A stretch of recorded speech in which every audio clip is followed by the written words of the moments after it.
Hey guys, it's the Wandering Wind, and a couple of days ago I brought you a video about the Nintendo Switch and what I thought of the new console. But here, late yesterday I think, I looked on Twitter and there was a new tweet from from Nintendo, talking about their new what do they call them these days?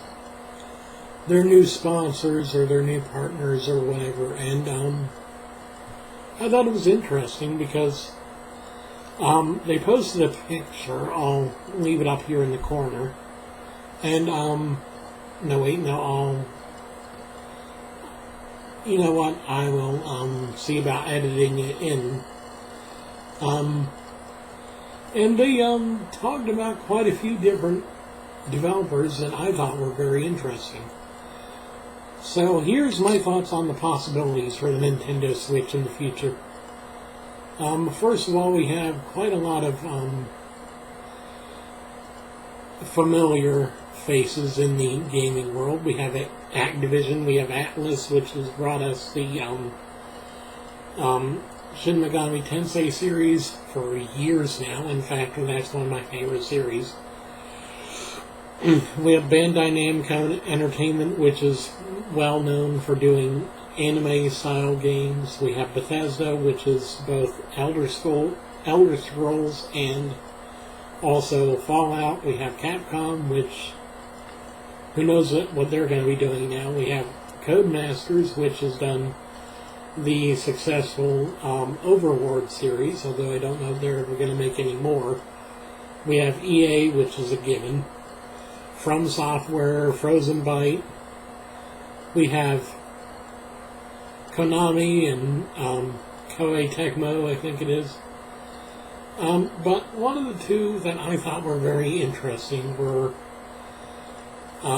Square Enix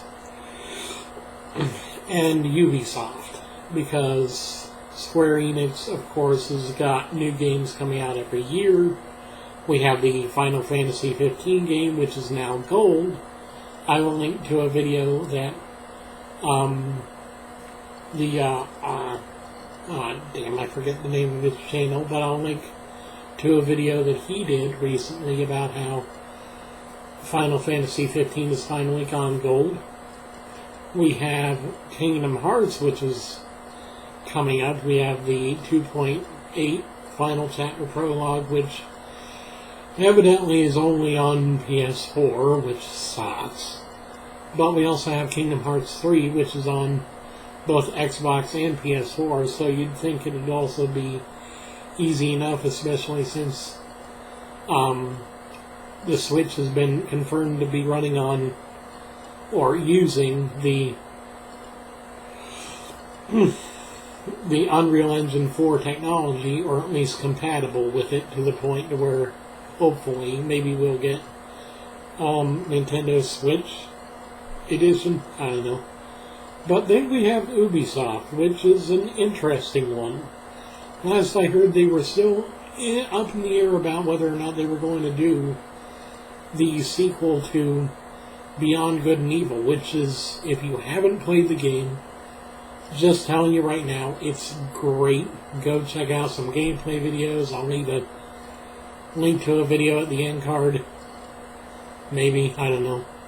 But, wow, just keep your eye on this system, because you've got Sega, you've got Telltale Games, which, I don't know. We have Tokyo RPG Factory. I've never heard of them, but they're evidently big with it. We've got WB, which, why not? Havok. Havok was, I forget what they've done a lot of, but I know they've done some. We've got quite a lot of third-party, and that's another thing. That's another thing that I didn't get to in my previous video. This time around, there's a lot of, right out of the gate, third-party services or third-party developers working with this system. This was promising because with the last couple of incarnations of the Nintendo product, at least on the console side, there hasn't been that much in the way of actual third-party support. And this is kind of promising, but at the same time it's also troubling because you never know just how well a system will do until you get it out of the gate and people start to play the games and see if they're any good. At the same time, there is also the potential there. The potential that things will be very well done, that we will have a very high quality system because it's running on NVIDIA technology.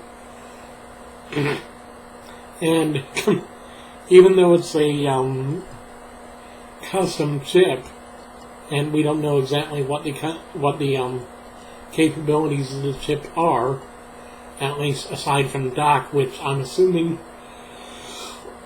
may provide extra capabilities for the system, who knows, but considering what the Switch is at this moment, what we know about it, we don't know if it has a touch screen. Personally, I don't care either way. It would have been nice, but, you know, it's basically a tablet, so...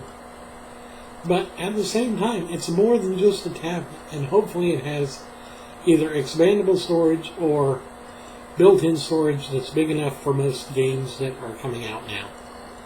Anyway, in conclusion for my video today about that, I just want to say, in all fairness, despite having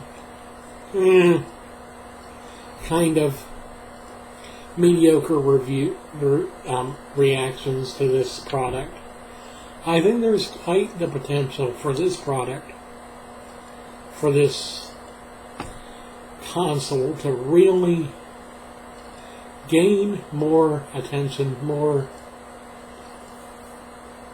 accolades than Nintendo's gotten in recent years, because the Wii was a gimmick that worked well, especially with the older crowd and the younger crowd, because the younger crowd, they like to keep moving, and the older crowd, it helped them to keep moving.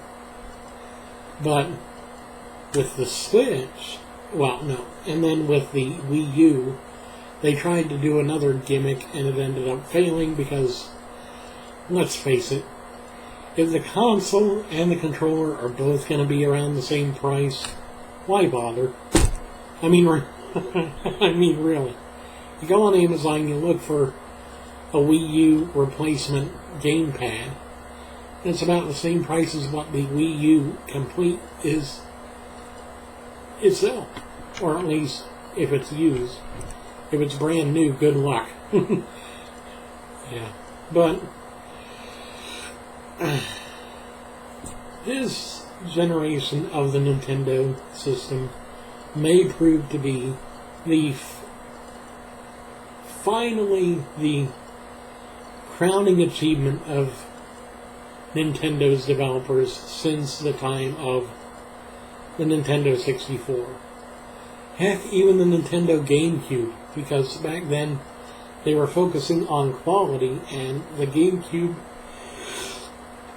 was a bit ahead of its time for the system. I mean, the GameCube was... but at the same time, it did well what it was supposed to do, and that's what mattered. In fact, the GameCube had some of my favorite games on it. Zelda, you know, lots of stuff.